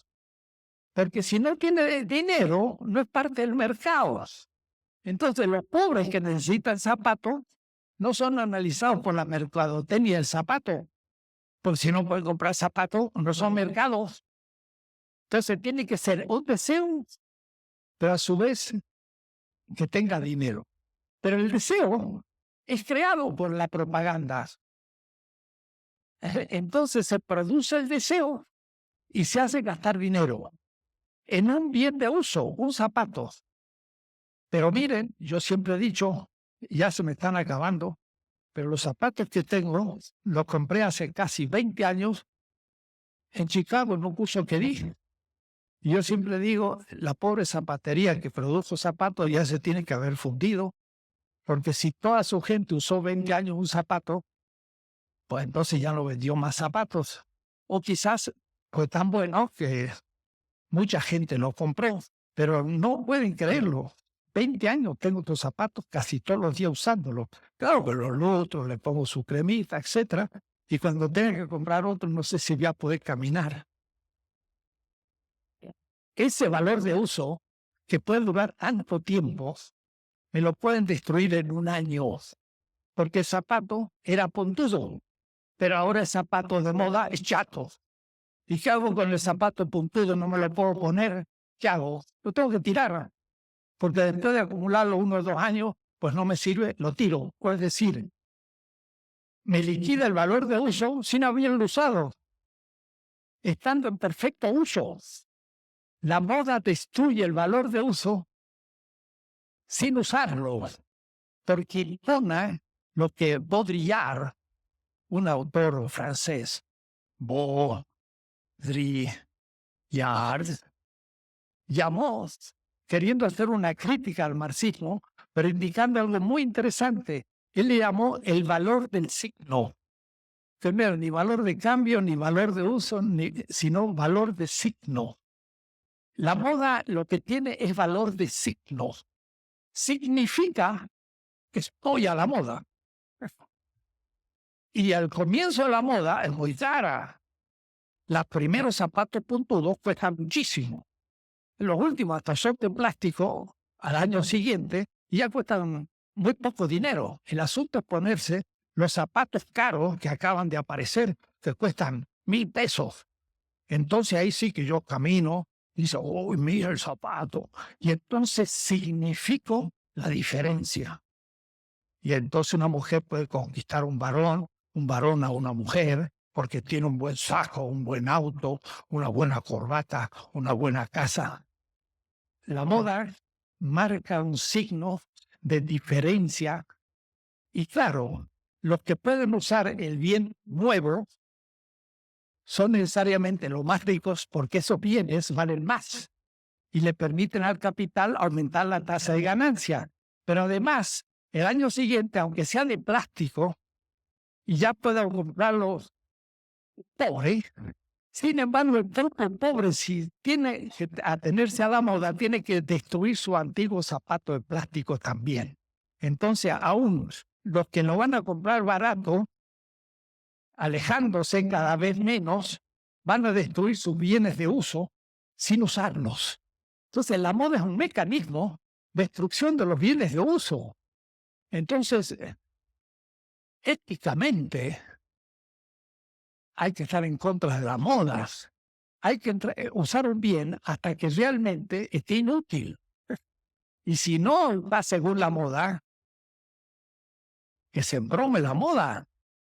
Mi diferencia no es lo que llevo puesto, sino lo que soy. Entonces, en cuenta, es una ética consumir menos, consumir lo necesario y consumir lo útil. Y eso significa un estilo de vida que no es el que el capital acepta y contra el que lucha, como algo tradicional, absurdo, que no tiene sentido. Entonces, el progreso es medido por el aumento cuantitativo, mientras que si ponemos la vida como medida, es el aumento cualitativo. Densidad, interés, felicidad, confraternización, comunidad. Es el bien común, es el trabajar por la comunidad. Y ahí entonces anuncio, que me quedan pocos minutos y ya lo demás casi no lo pueda ver, el principio normativo material de la economía.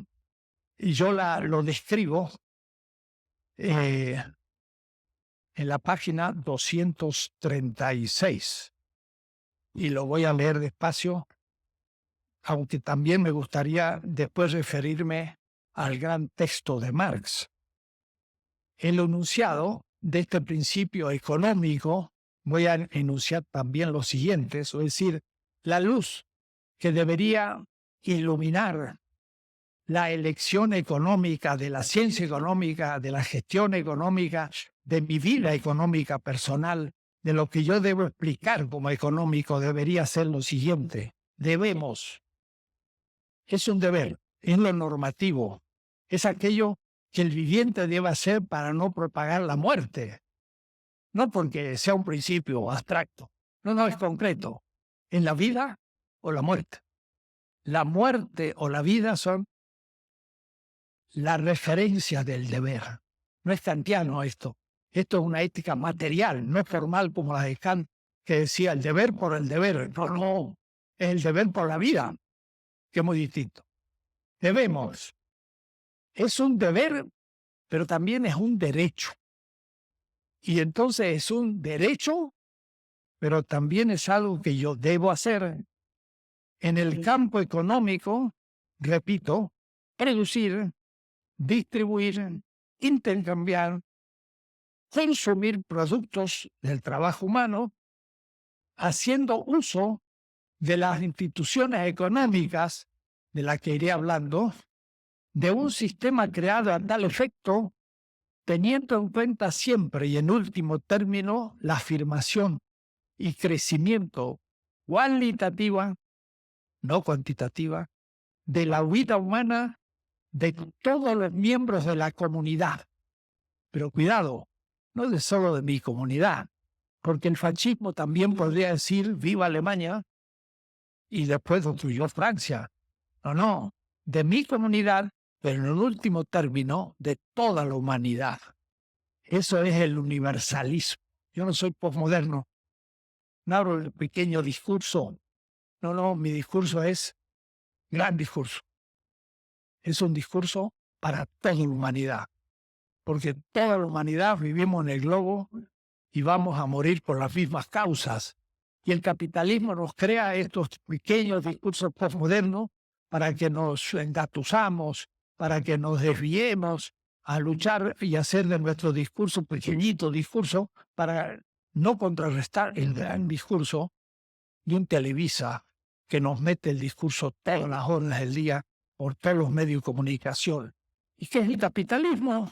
Porque ellos dicen la televisión lo que hace es entretener. De ninguna manera educar, de ninguna manera enseñar la historia, la conciencia. Es entretener, pero no solo. Pasa continuamente una propaganda capitalista. Entonces no es entretener solo, es crear esta necesidad de los bienes que nos destruyen. Es completamente un momento esencial del propio capitalismo, los medios de comunicación estos, que según las nuevas leyes que se están dictando en nuestras narices, van a entregar todo el poder a esa gente que nos destruye. Entonces, que debe ser de toda la humanidad, es universalista. Yo más bien le llamo universalista, porque es toda la humanidad, pero en distintas culturas, y no una sola. Entonces no es una universalidad, sino es una semejanza analógica. Yo aplicaré en su momento lo que llamo transmodernidad. De todos los miembros de la comunidad, en último término de la humanidad, según las exigencias del estado de las necesidades del ser humano, que van modificándose y creciendo, pero creciendo cualitativamente, no solo cuantitativamente. Hay un progreso, pero cualitativo de la humanidad, no cuantitativo. Según los recursos ecológicos determinados por la historia humana en el presente que nos toca vivir. No hay que despreciar las creaciones de la humanidad, pero hay que saber escoger las positivas y negar aquellas que nos destruyen. Entonces hay que tener ese criterio de vida, pero en cada una de las ciencias y disciplinas ir descubriendo cómo se afirma la vida en cada nivel. Entonces, este es el principio universal, pero este principio a su vez es, que yo diría, sobredeterminado, para usar el principio de Althusser, sobredeterminación, pero un principio crítico. Puede decir que hay un principio material. La tesis era el principio material normativo y crítico. Si hay que afirmar la vida, es de todos los seres humanos. Pero si hay que afirmar alguna vida, la cual va a ser determinante de la afirmación de la vida de todos, es primero que todo la afirmación de las víctimas de la economía. Puede decir, el sistema tiene víctimas. Y para poder hacer avanzar al sistema, la única manera es hacer participar a las víctimas también de los beneficios positivos que la humanidad ha ido creando. Y solucionar la falta de vida de las víctimas es el modo como la historia avanza. No es mejorando la vida de los dominadores o de los que están mejor situados, porque eso significa repetir. En cambio, inventar la manera de que las víctimas participen, pero en algo nuevo, no simplemente en repartir lo antiguo. Pues decir, no hay que incorporar las víctimas al sistema, sino que hay que crearle una nueva sistema donde todos van a pasar a vivir. Entonces las víctimas van a ser la indicación de un verdadero aumento cualitativo de la vida. Y ese es el principio crítico. Ayudar, en el caso de la economía, sin metáforas, al pobre. Porque la filosofía de liberación decía, el pobre, y esto lo muestra muy bien Levinas, pero lo muestra Hammurabi, allá el rey de Babilonia, hace 3.500 años. Él dice, yo he hecho justicia con la viuda, esa es la erótica, el huérfano, esa es la pedagógica, y el pobre, esa es la económica. Entonces el pobre es la víctima de la economía. Hay naciones pobres. La mayoría de la humanidad es pobre relativamente a los ricos y hay algunos que son más pobres que nunca. Miren, viendo los cementerios en Honduras, el tamaño de los indígenas, el modo de su alimentación que se ve en sus excrementos, en la formación de sus huesos, se ve que los indígenas que vivían en Honduras, en gran parte mayas, eran más altos y mejor nutridos que los campesinos actuales en Honduras. Puede decir que hoy vamos para atrás en Honduras. Y si nos preguntamos en México, habría que ver realmente en qué situación se encuentran los grupos más pobres. El pobre entonces es el que nos exige el cambio del sistema y la afirmación del pobre es el principio crítico de la economía. Y por eso que Marx, en realidad, no le interesó estudiar el capital. Su proyecto de investigación fue ¿por qué los que producen la riqueza son pobres? Y eso lo anunció en el 7º capítulo, que terminó por ser el 7º sección del Capital, tomo 1, que es la acumulación del capital. En la acumulación del capital, él termina diciendo, la acumulación del capital es proporcional a la devastación de la pobreza. Es decir, si hay 3 de capital, hay 3 de pobreza. Y hay víctimas que están pagando la riqueza. Eso lo dice el Frente Zapatista de Liberación Nacional en su primera declaración. Es fenomenal. Habla de la 7ª sección del Capital sin decir una palabra.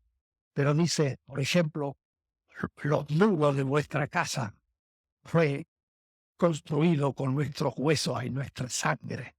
El muro positivo de la riqueza con nuestra sangre. Nuestra riqueza fue elaborada con nuestra pobreza.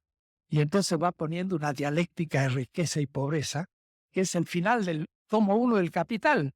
Y cuando Marx escribió el 7º capítulo, que después se transformó en sección del Capital, la acumulación, en cierta manera dijo, bueno, el objeto de mi investigación se ha terminado.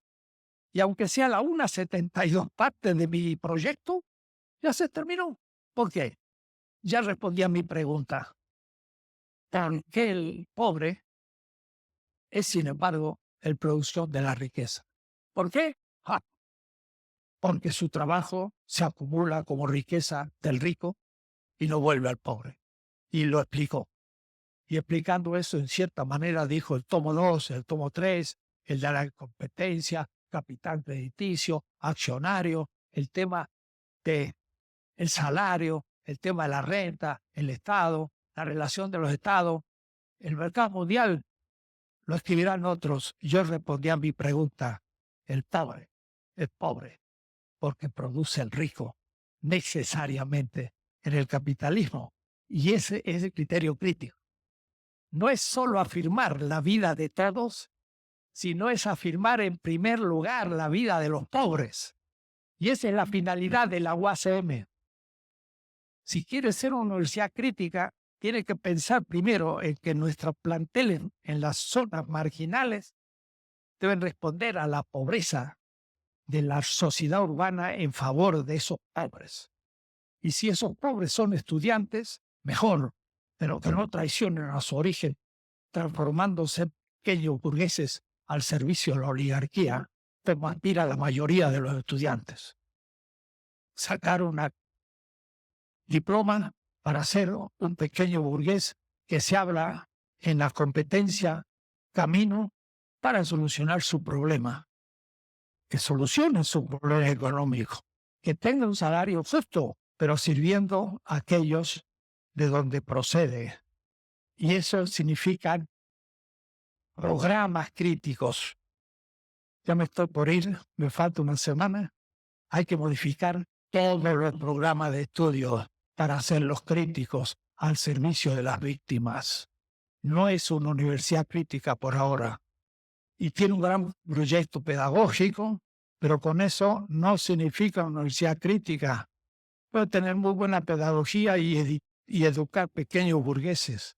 Hay que educar profesionales críticos.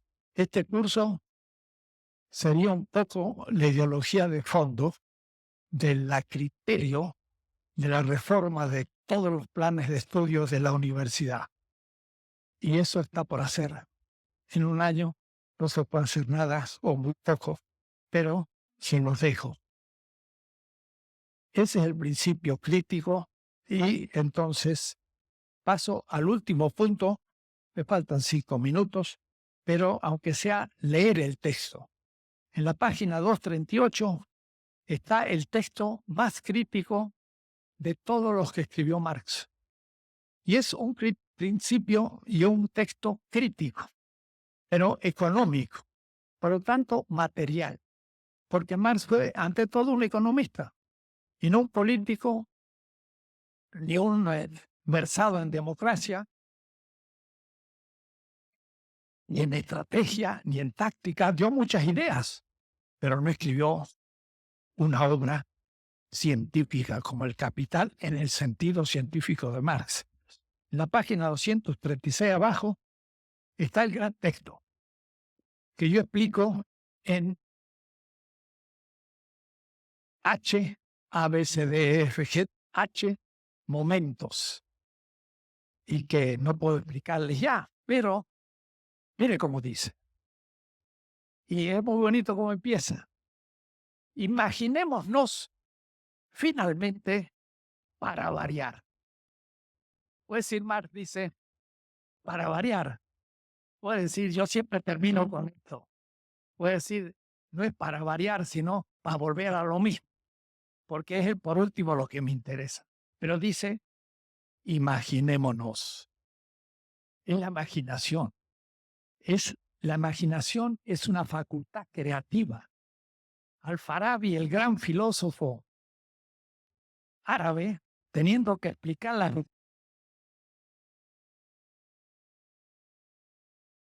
del profeta Mahomet, decía, la profecía consiste en la capacidad imaginativa. Y los árabes hicieron grandes tratados sobre la imaginación creadora. Hay que imaginarse las cosas, porque lo existente puede ser negativo, pero yo puedo imaginar lo positivo y mover la realidad. Entonces, es muy bonito esta manera un poco así irónica de Marx, juguetona si ustedes quieran, pero en el fondo lo que él piensa. Imaginémonos, finalmente, y para variar, a una asociación de seres humanos libres. Verein freie Menschen. Hay que imaginarse mucho para concebir una cosa así. Una comunidad de seres libres. Hay que tener mucha imaginación, porque casi todos somos esclavos de mil cosas. Y dice una asociación, Verein, un poco como los grupos cooperativos. Primero, entonces, ya no el individuo, las Robinsonadas, un individuo produce un zapato y lo cambia por el otro que produce un trigo y el intercambio, la riqueza de las naciones de Smith, más le llama esas Robinson Crusoe. Que des en cuenta, Robinsonada, porque Robinson Crusoe parece ser un individuo solitario. ¿Qué va a hacer? Perdido. Era un inglés que hablaba inglés, que tenía la comunidad metida en su cabeza y había sido siempre comunitario. Nunca fue solo. Lo que pasa es que se perdió. Si hubiese nacido en la isla, siempre digo, andaría en cuatro patas rugiendo, ni sabría hablar inglés ni nada. Y no sería un ser humano. Podría ser si se lo educaba. Era un perro, como Rómulo y Rémulo, que de haber mamado de la loba y haber quedado ese estado, pues no sabría más que lo que saben los lobos y no sería un ser humano, sino podría serlo si hubiera entrado en una comunidad, de tal manera que no puede ser parte de una comunidad con medios de producción comunitarios. Y cuidado, Gemeinschaft no dice colectivo del colectivismo, del estalinismo, me dice público, dice comunitario como nuestros indígenas. Imaginémonos una asociación de hombres libres. Ay, qué imaginación hay que tener. Medios de producción comunitarios, no estatal, no del Estado, sino social. Más no está pensando en la proyectos estalinista, los planes quinquenales decididos por el Estado, que sería un plan público. Está pensando en no en una sociedad con medios de producción comunitarios y que empleen autoconscientemente, es decir, con conciencia de lo que eso significa, y pone la conciencia, no una determinación material necesaria que hace que todo salga por necesidad, no, nada de necesidad, somos libres. Marx estaba en contra de esas cosas del stalinismo y del marxismo-leninista. Con autoconciencia, usarán los medios comunitarios y empleen autoconscientemente sus mismas muchas fuerzas de trabajo individuales como una fuerza de trabajo social. Quiere decir que primero la comunidad se reúne y se mira a la cara. Después dice, tenemos estos medios, ¿cómo lo vamos a usar? No es así lo que acontece en el capitalismo, porque yo golpeo al bimbo y me dicen, ¿qué quieren? Yo quiero trabajo. Yo soy. ¿Cómo voy a decir yo quiero trabajo si yo soy el trabajo? Ah, y los locales van, van. Los que dan trabajo son los patrones. Yo los trabajos, el trabajo es obrero. Yo quiero, yo tengo por trabajo, yo tengo uno de más, pero uno que va más, ¿vale? Está de está pidiendo trabajo. La gente tiene que decir, fue trabajo. Y el otro dice, ah, pues, eso, esa fuerza, eso sí, primero lo vemos en la comunidad, donde sí tenemos 20 también la naturaleza. De tres, vale $1,620. Y tenemos que ver de darle un uso mayor de los $7,620 al barril, que podríamos darle, pero lo vendemos por 100 y la pidamos $7,500 porque se lo apropió un grupito. Eso no es tomarlo al petróleo como algo común, sino como algo mío. Y entonces él dice, el producto de toda la asociación o la comunidad es un producto social. No es el producto del patrón en propiedad privada, es un producto nuestro. Nadie lo tiene en propiedad privada, pero tampoco el Estado como propiedad pública estalinista en la Unión Soviética, compañero. Es algo distinto a lo que está pensando Marx. La Unión Soviética es posible, pero Marx no está hablando de eso, está hablando de algo más. Está criticando la Unión Soviética. Atención, crítica marxista al socialismo real. Y no deja de ser social. Pero los miembros de la asociación consumen otra parte en calidad de sus medios de subsistencia. No hay salario. Se reparten los bienes producidos para que cada uno pueda vivir, no para pagar el valor del trabajo, porque el trabajo es infinito, no tiene valor, tiene dignidad. Por lo tanto, no se paga salario, se le da bienes para que viva, parte de lo que ha producido. No hay salario ni hay plusvalor, porque se le dan parte de lo que ha producido.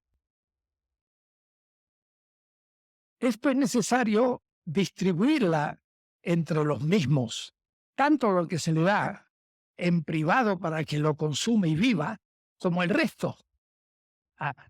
Y dice, el tipo de distribución variará con el tipo particular de propio organismo social de producción y según el correspondiente nivel histórico del desarrollo de los productores.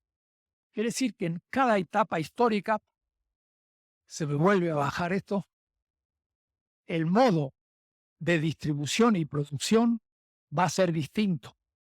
Y en cada pueblo va a ser distinto. Entonces, esta es la propuesta de un postulado económico. Imposible de ser realizado de manera perfecta, pero luz para poder crear proyectos empíricos. Y entonces, ahí es donde yo entro después ya a mostrarles cuáles pueden ser los proyectos empíricos, pero cuidado, ninguna gota este horizonte del postulado utópico, que no es una utopía imposible, en el sentido de que no puede ser realizable, porque como postulado es irrealizable, sino que es un principio normativo que permite conducir y en las mediaciones necesarias, como le decía la vez pasada. Si se me abre la posibilidad 1, la posibilidad 2 y la posibilidad 3, puedo elegir la 2 porque es la que más se aproxima a este postulado. Y entonces realizo eso. Pero en ese momento se me vuelven a abrir otras posibilidades y elijo la 1. Y ahí se me vuelven a ver otras posibilidades y elijo la 2. Y así. Entonces el camino de la historia va a ser trazado por elección de mediaciones que no sé dónde voy. Caminante, no hay camino, pero hay luz y criterios que guían mi caminar. Y como dice muy bien Machado, y después Serrat lo canta, cuando miro para atrás, veo el camino que he hecho, este camino. Y ese camino no ha sido cualquiera, no ha sido un zigzagueo contradictorio. He ido tomando las mediaciones coherentes cada vez. Sumadas y generalizadas, surgen los nuevos proyectos históricos, como el capitalismo mismo, que nunca fue ideado, que fue mejor que el feudalismo, pero que hoy estamos en su etapa final. Y entonces estamos en su etapa negativa, donde los efectos negativos se van a empezar a ver de una manera brutal. Y por eso es tiempo de comenzar a idear lo nuevo. Pero lo nuevo no va a surgir como un proyecto socialista. Yo creo que va a irse creando.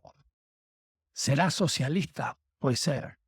Pero puede ser que sea muchísimo más que el socialismo.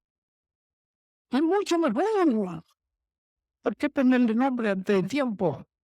Marx no se lo puso, porque el comunismo era el horizonte del postulado, lo que han anunciado es el comunismo, pero ese es el principio que me permite elegir las mediaciones. Eso es el comunismo.